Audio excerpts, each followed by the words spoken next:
Wanna find great? Follow me. New listings. Whatever you're looking for, you'll find it on Yep. Yep has a range of great traders and suppliers. Those are our artists. Let me take you to the painters. There you go. All local, all vetted, and all-star rated. Find great on yep.co.za. For our next topic, Fintech. We're fortunate to have a very special guest with us today, Nikhil Kamath, a Fintech entrepreneur who will explore with Paul the vast opportunities that Fintech presents. Our next virtual summit guest has a very interesting resume. At the age of 17, he dropped out of school to represent India, his country of birth, at chess, which was his hobby. He then went on to build a company called Zerodha, completely from scratch with zero external investment. Today, it's India's largest retail brokerage with a daily turnover of $10 billion. Last year, he launched his latest venture, True Beacon International, an asset management company for high net worth individuals. True Beacon has outperformed the Nifty 50 index by almost 40% since it started. His Bangalore-based incubator, Rainmatter, has helped to launch numerous fintech businesses, and he's perhaps understandably described by the Davos Economic Forum as a global emerging thought leader and an entrepreneur to watch. He is also modestly described by Forbes as India's youngest billionaire. Ladies and gentlemen, please welcome Nikhil Kamath. Thank you, Paul. Nikhil, from reading through your list of achievements, it strikes me that fintech is baked into your DNA. So can you just begin by telling us about your incubator, Rainmatter, and what it does and what led you to set it up and what's behind it?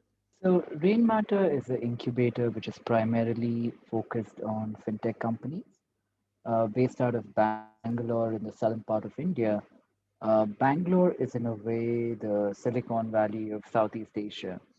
So a lot of outsourcing work, a lot of fintech, a lot of technology companies are rooted from Bangalore, right? I think we have more than a dozen unicorns from the city itself.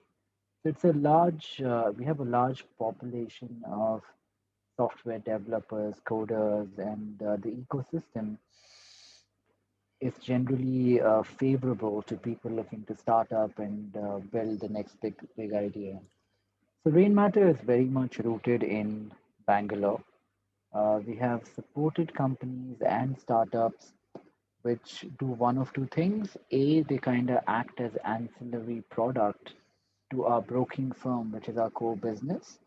But B, they also give young startups the opportunity to reach a large captive audience very quickly, the captive audience that we have in our broking asset management businesses. We have a whole host of startups that Rainmatter has incubated. I could give you some of the examples. We have a company called Small Case. A Small Case is India's first thematic investment platform. It helps investors buy into baskets of equity with one click around a theme.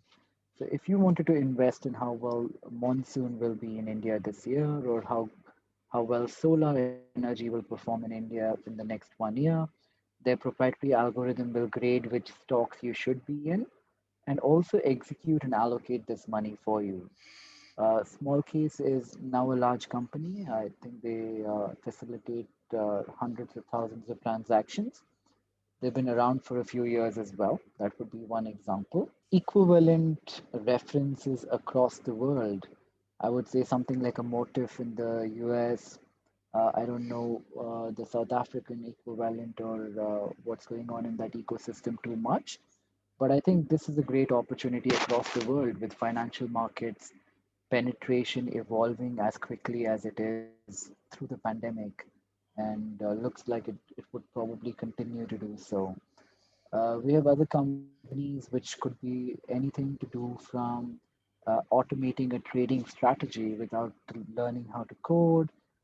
We have an option trading platform called Sensible, which will allow for you to research complex option strategies. We have something called Learn App, which is much like Masterclass in the US, where we get peers from the industry to come down and talk about their holding companies, their own businesses, and talk about the learnings they might have had through their career. We have something called Finception, which is a great a financial news blog. It puts out great articles on finance in a very simplified, uncluttered manner, which might have been missing from the ecosystem actually in many parts across the world. We have a payments platform wherein anything that is non-digital right now, be it documentation or anything that could be done digitally, there's a company called Digio that kind of helps that happen. So there are many startups, but if you cut the common theme or the common thread through all of these are all somehow related to the financial ecosystem, either the stock markets or they're very specifically fintech. Obviously, one of the things we've seen over the last 8 to 9 months, particularly as a consequence of the COVID pandemic, there's been a huge jump in e-commerce transactions globally. Within the fintech space, we've seen the emergence of a large number of new payment gateways and new means to trade and transact, in a virtual environment. What particular trends are you seeing in terms of e-commerce and payments? Well, so we had something in India called the UPI, which came in a few years ago. It's from the government of India, but it kind of simplified the process of transferring money from one account to another, made it seamless. You can do it at any point of the day. This business, in a way, took away from the wallet business, which was prevalent prior to that.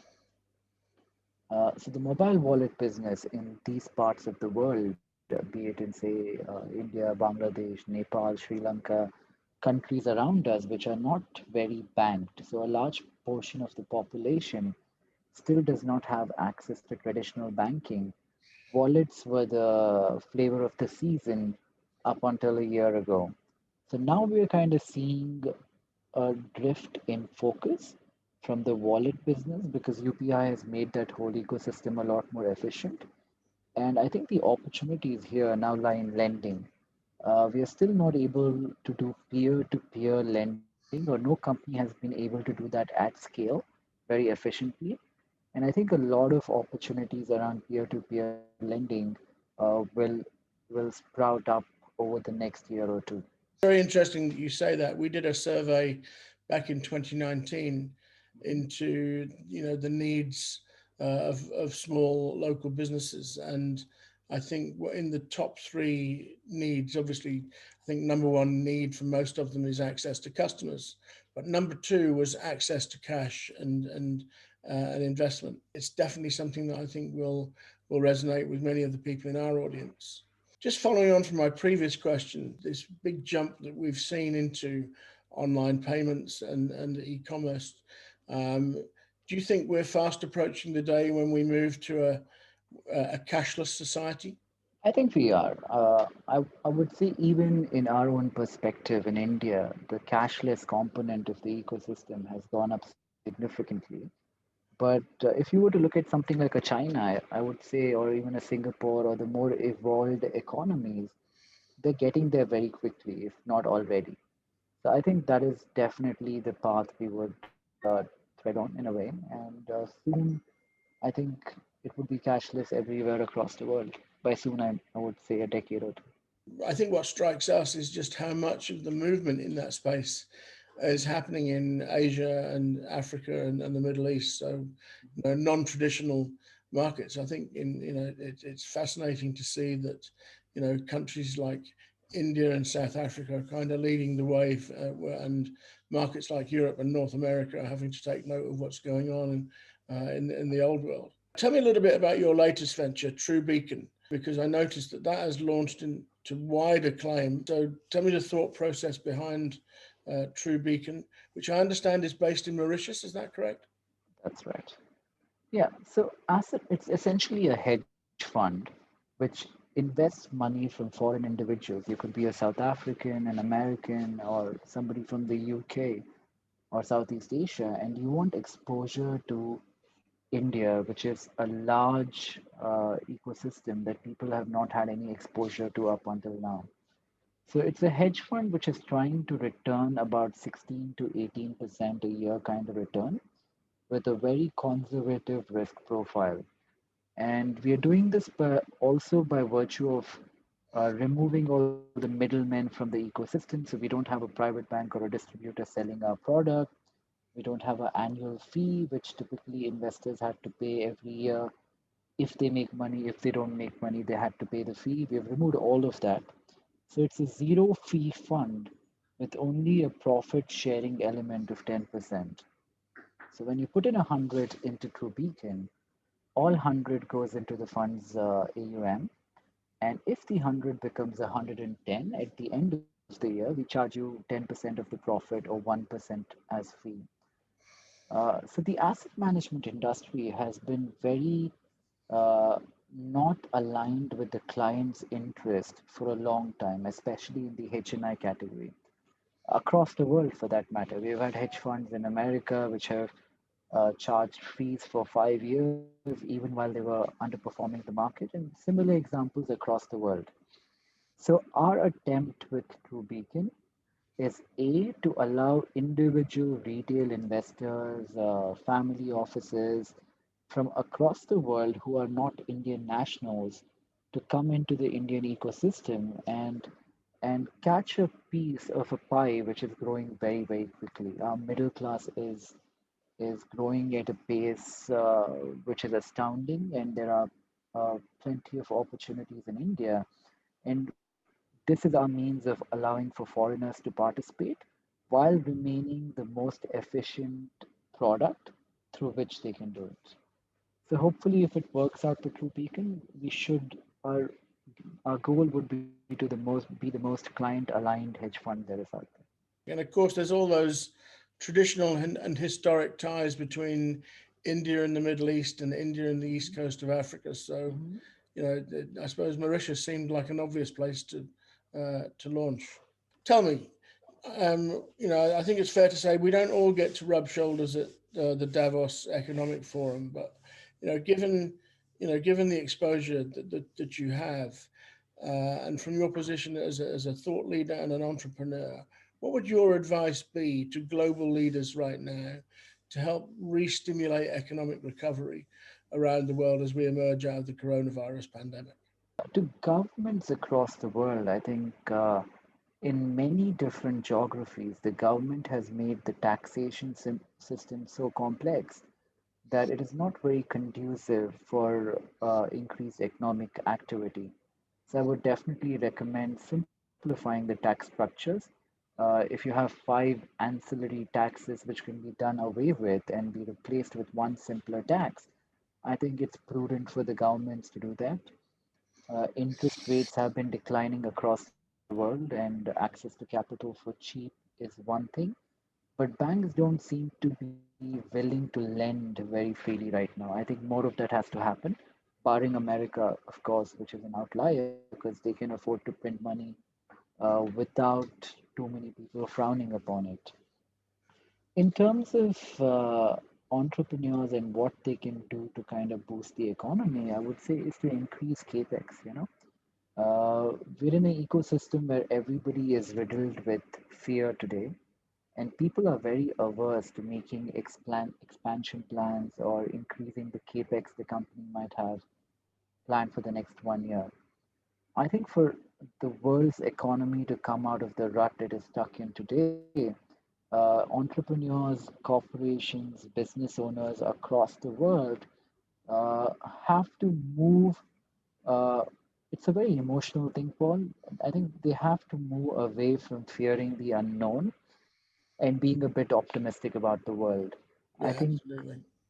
there is not one specific thing that anybody can change, but on a larger level, I think that's the only thing which will make a difference. Very interesting listening to what you say because we did our own survey back in July and August amongst our audience and asked that very question: what needs to happen to re-stimulate economies? And the number one answer was tax breaks and sort out the tax system. But the second most popular answer was to invest, more in technology and innovation. And I'm sure you would resonate with that response. Definitely. So if you had the ear of a national government in terms of that whole concept around investing in entrepreneurship and innovation, how would you go about that? I think one tax, I know many people do not agree with this, but I'm a big proponent of, is I genuinely think income inequality across the world is a serious problem, and uh, the powers at play, it is not really in their best interest to kind of do something stark to bring down this disparity. But wealth tax, inheritance tax, which is the norm in certain pockets, I think should be extended across the world because I don't see any other logical approach to reducing the income inequality unless you tax inheritance at 30-40% while removing all the loopholes that might exist.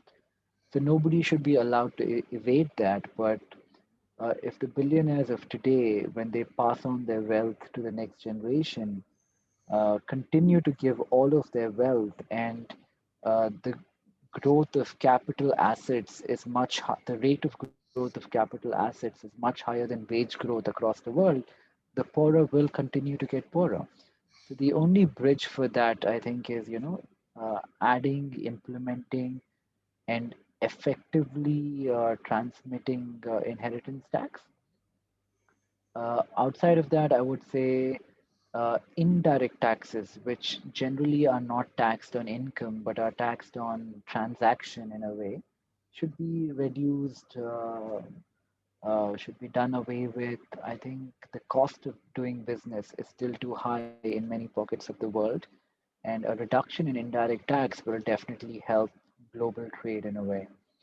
I also don't agree with, countries being overtly patriotic and trying to close their borders or levying sanctions on another country or many of these things because I think the world we live in today, we are beyond borders and patriotism and countries. Absolutely. I think, Yes. There's still yeah, too much divisiveness in the world and not enough collaboration.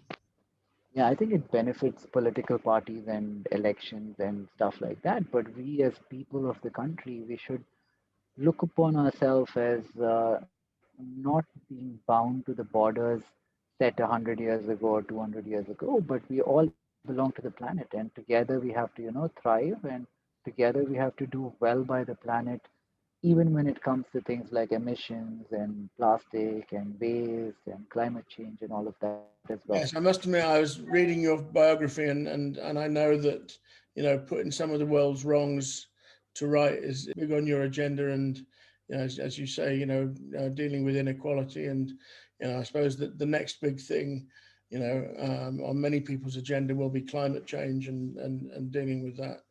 Tell Yeah, I me think, how do you and your brother how do you like to give back? well, we have a bunch of different causes that we support, a bunch of different NGOs, not-for-profit institutions.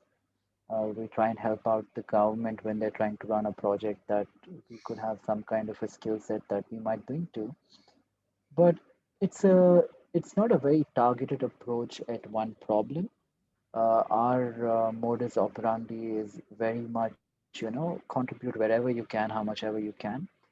But I think even beyond, what has been done up until now, I think these problems, we can only affect change in any of these substantial problems if we can create a large community of people who want to help. I don't mean that countrywide or citywide. I mean that like globally. Yeah, If we build have a to counter, cause. yeah, if we have to counter climate change, it has to be a community of millions of people who are not just willing to contribute, but also work on the problem. And this will have to be across geographies and regions and across people who are at different levels of wealth. Each person can contribute appropriately, and I think a mass a mass gathering or a mass community of people is the only way of being able to actually counter the problem. Absolutely. Nikhil, I've got to say, it's been an absolute joy to meet you. Our time is unbelievably is up already, but I'm going to ask you just one final question, because I don't get to ask questions to a billionaire every day of the week. So I just want to tell me, how does a billionaire relax and chill, with all the busy time that you have and all the many projects that you have? Yeah, I'm not too old. I'm 34 today, but I think what I like to do is maybe work out at the end of a day, go to the gym. Over the weekend, it would be catching up with friends, grabbing a beer, stuff like that. I'd love to travel, but I can't right now. No, So exactly. this is Still all enjoy, I'm left. still enjoy a game of chess? Yeah, I still enjoy a game of chess every now and then. Yeah, Fantastic. Nikhil, it's been an absolute pleasure to meet you. I hope we get to meet in person at some point in the future. As I said before we started, it'd be great to promote some of your ventures through our network. So I'll definitely be back in touch with you, and look forward to speaking to you again in the future. same here, Paul. Lovely speaking with you. Thank you. Pleasure. Thank you.